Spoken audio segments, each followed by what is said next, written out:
Hi, it's Amazing Alnita, and I've been thinking about the idea that people often see me laughing and enjoying life, and that, I've had people ask my children if that's true, if that's how I am, and it is. It really is. It's not a put upon. I always laugh because people think that I'm drunk or doing drugs, and I don't get drunk, and I've never done drugs, so that's not my thing. My drug of choice is life. But even me, I have a few days a year where I get blue. And I'm out on this amazing vacation, seeing Asia, meeting beautiful people. I get this beautiful view of the water. I get to try new things and expand my experiences. And today, blue came knocking on my door just like the ocean. I was like, what?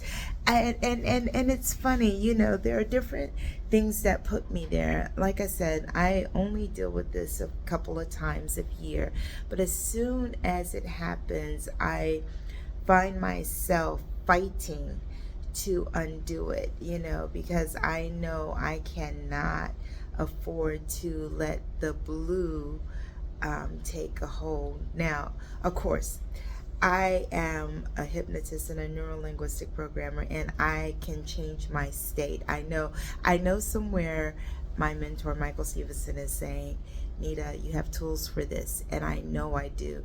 But it's just, I thought it was very important. I try to be very transparent. I thought it was very important to come and to share this. I mean, look. Let me show you my view. Well, we had before, but I mean, you know, you would think when you look out and you see all of this beauty that nearly impossible to feel blue.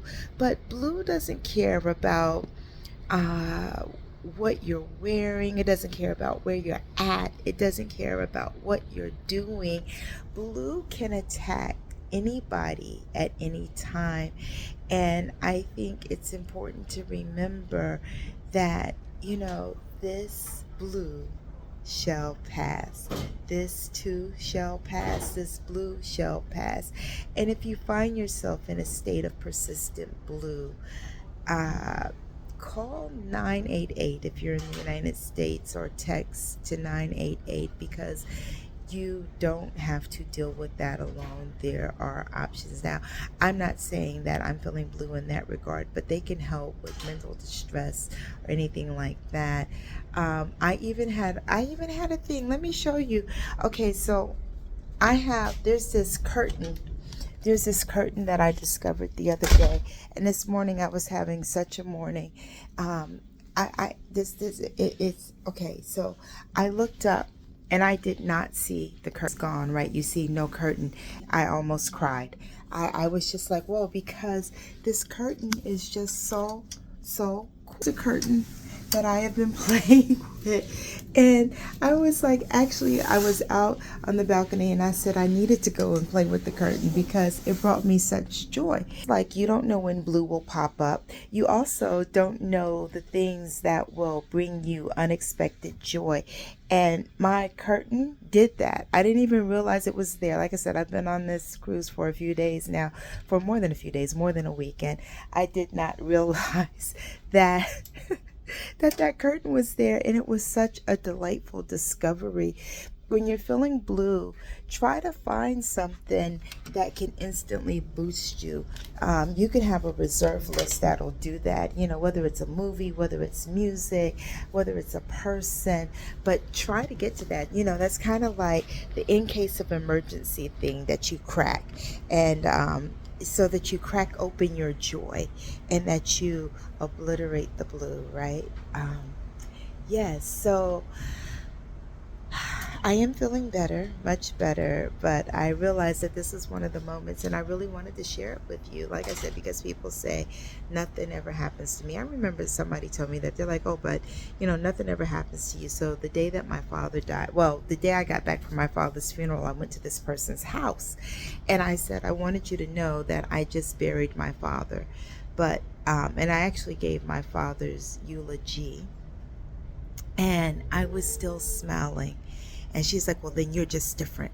And I think are, some people hold on to the idea of unhappiness or, sadness or what have you. I'm telling you, it does not have to be that way. There's talk therapy, there's medicine, there's hypnosis, there's neurolinguistic programming. There are so many options of things to help shift you. I happen to do those things, but this is not about that. This is about letting you know that in case you find yourself there, know that you are not there by yourself. Other people have been there. Even Miss Smiley, Smiley, Dancy, Dancy, life of the party. I'm just trying to be very raw and vulnerable now, okay? I'm about to go have some coffee. I've done some work this morning to lift my spirits, to erase my blue, and actually sharing this with y'all is one of those things. So I can't upload this video yet because I won't be able to upload until I go on land, but still, I really wanted y'all to know that even no matter how bright your light shines, you have to replenish it, and you have to find ways of holding on when things seem difficult, when things seem a little, when things are not working. Let me tell you, there's this musician on board, Dennis Lau. He is a phenomenal electric violinist. The first day that he went to play a set, and let me tell you, a handsome man, good smelling man, good, and his violin is very impressive looking. Everything about him is so impressive. And he came out on the stage and he started playing, and then his violin, all of a sudden you couldn't hear it. He started 5 different times, and most people would have been fussing and cussing and really, really, really, really upset.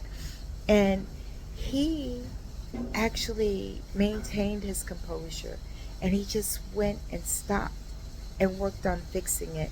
They ended up ending that show early, but he came back and he did the second show with no problems. So sometimes it can be thing after thing after thing after thing after thing, and then suddenly everything goes well. He did his last show last night. It was incredible. And all I can think of is, the persistence. Yesterday in Papua New Guinea, we saw the people. They said that there were 2 volcano explosions, not one, but 2 volcano explosions. And, because of the earthquakes that happened ahead of time, there was lots of notice. And with the 2 explosions, they lost where they lived, but there were no lives lost.